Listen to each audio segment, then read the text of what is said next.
Hello everyone and welcome back to my channel again.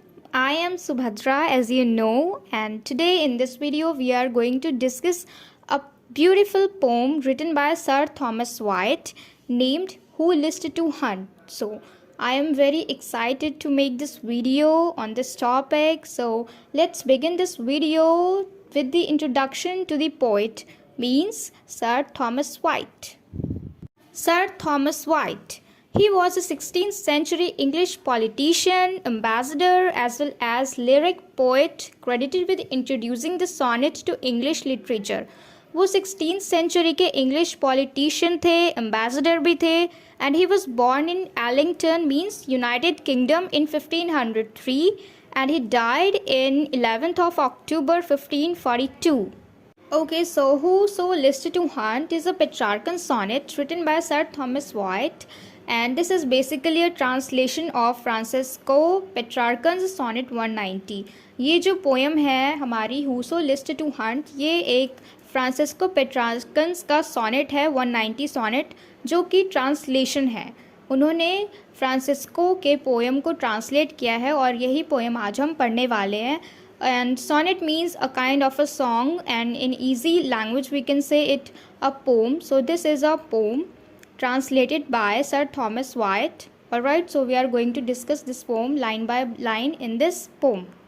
Whoso list to hunt, I know where is an hint, but as for me, alas, I may know more. अब यहाँ पे whoso का मतलब है whoever, जो कोई भी. List का मतलब है डिज़ायर से, इच्छा से, चाहना, और हंट का मतलब है किसी चीज़ को पकड़ना या शिकार करना. तो हूसो लिस्ट टू हंट यानी जो कोई भी पकड़ना चाह रहा है, शिकार करना चाह रहा है. I know where is an hint, मैं जानता हूँ कि हिंट कहाँ पर है. हिंट का मतलब होता है friends female deer. Female deer एक एनिमल है जिसको हम हिंदी में हिरण भी बोलते हैं. So whoso list to hunt, I know where is an hind, जो कोई भी उस हिंट का शिकार करना चाहता है, मुझे पता है कि वो किधर है. But as for me, helas, I may no more, पर मेरे लिए अगर बात की जाए मेरे बारे में तो ये बहुत दुख की बात है क्योंकि मैं उस हिंट को नहीं पकड़ पाया. हिलेस का मतलब होता है दुख, ग्रीफ. तो यहाँ पे अगर मेरी बात की जाए तो बहुत दुख की बात है कि मैं उस हिंट को, उस फीमेल डियर को नहीं पकड़ पाया. The when travel hath wearied me so sore, I am of them that farthest cometh behind. अब यहाँ पे इसका मतलब है कि जो भी उन्होंने मेहनत की, ट्रैवल का मतलब होता है मेहनत, जो भी उन्होंने मेहनत की वो सब बेकार चला गया, वेन हो गया वो जो भी उन्होंने मेहनत की, क्योंकि एंड में वो उसको नहीं पकड़ पाए, जो हिंट थी वो उसको नहीं पकड़ पाए. I am of them that farthest cometh behind. अब वो यहाँ पे कहते हैं कि ये जो हिरन है, ये जो हिंड है, इसके पीछे कई सारे आशिक हैं उसको पकड़ने के लिए, और उन्हीं आशिकों में से एक आशिक मैं भी हूँ और मैं उसे नहीं पकड़ पाया. Yet may I by no means my wearied mind draw from the deer. अब वो बोलते हैं कि चलो मैंने छोड़ दिया हंटिंग करना, शिकार करना छोड़ दिया, हंटिंग तो छोड़ दी, लेकिन वो जो डियर है वो मेरे ख्यालों से दूर नहीं जा रही है, वो उसके माइंड से नहीं जा रही है, मतलब वो उसको भूल नहीं पा रहे हैं. But as she fleet afore, fleet का मतलब होता है भागना, और अफोर यहाँ पे इसका एक्चुअल मीनिंग है before. But as she fleet afore fainting I follow. वो बोलते हैं कि जब भी वो भागती थी, जब भी वो भाग रही थी वो हिंड, तो वो उनको फॉलो कर रहे थे. फेंटिंग यानी हाफते हाफते, यानी वो अपनी पूरी कोशिश कर रहे थे उस हिंड को पकड़ने की. I leave off therefore since in a net I seek to hold the wind. तो फिर एंड में उन्होंने उसको छोड़ दिया, पकड़ना छोड़ दिया, उसका शिकार करना अपने दिमाग से ही निकाल दिया.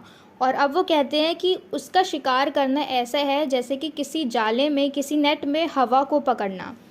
Who list her Hunt, I put him out of doubt.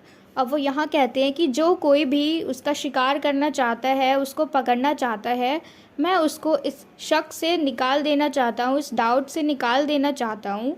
As well as I may spend his time in vain, कि जिस तरीके से, क्योंकि मैं भी उसको पकड़ना चाह रहा था बहुत टाइम से लेकिन पकड़ नहीं पाया, और जैसे मेरा टाइम वेस्ट हुआ इसी तरीके से तुम्हारा भी टाइम वेस्ट होगा.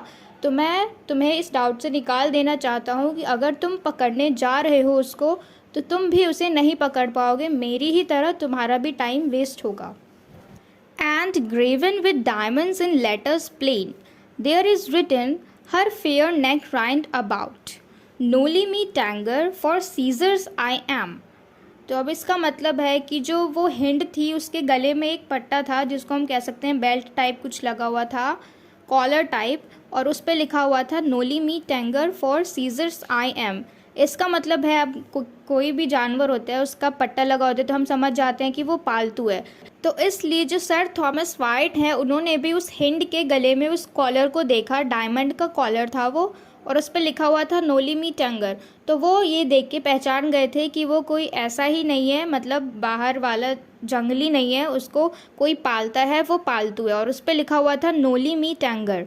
इसका मतलब है don't touch me because for Caesar's I am, कि मुझे मत छूना क्योंकि मैं सीजर्स की हूँ। तो अब जो इसका मालिक है वो कौन है? सीजर्स है। यानी आप लोगों ने नाम सुना होगा जूलियस सीजर का, जो रोमन के सम्राट वगैरह हैं, कुछ ऐसे ही। तो सीजर्स की है वो जो हिंड है, उसके गले पे लिखा हुआ है noli me tangere don't touch me because she belongs to Caesar's. And wild for to hold though I सीम टेम। तो अब वो बोलते हैं कि देखने में तो टेम लग रही है, वो पालतू लग रही है, यानी ऐसा लग रहा है कि वो काटेगी नहीं, कुछ नुकसान नहीं करेगी, पर होल्ड करने के लिए वाइल्ड है, यानी हम अगर उसको पकड़ेंगे तो वो वाइल्ड है यानी जंगली है, मतलब वो नुकसान पहुंचा सकती है, पर ऊपर से दिखने में लगता है कि वो पालतू है। तो इसी के साथ ये जो पोएम है वो पोएम हमारी एंड हो जाती है, और मैं उम्मीद करती हूँ कि आपको ये पोएम अच्छे से समझ में आ गई हो। And if you really understood this poem then please let me know in the comment box, and please do subscribe my channel, and if you like this video then share it with your friends as well.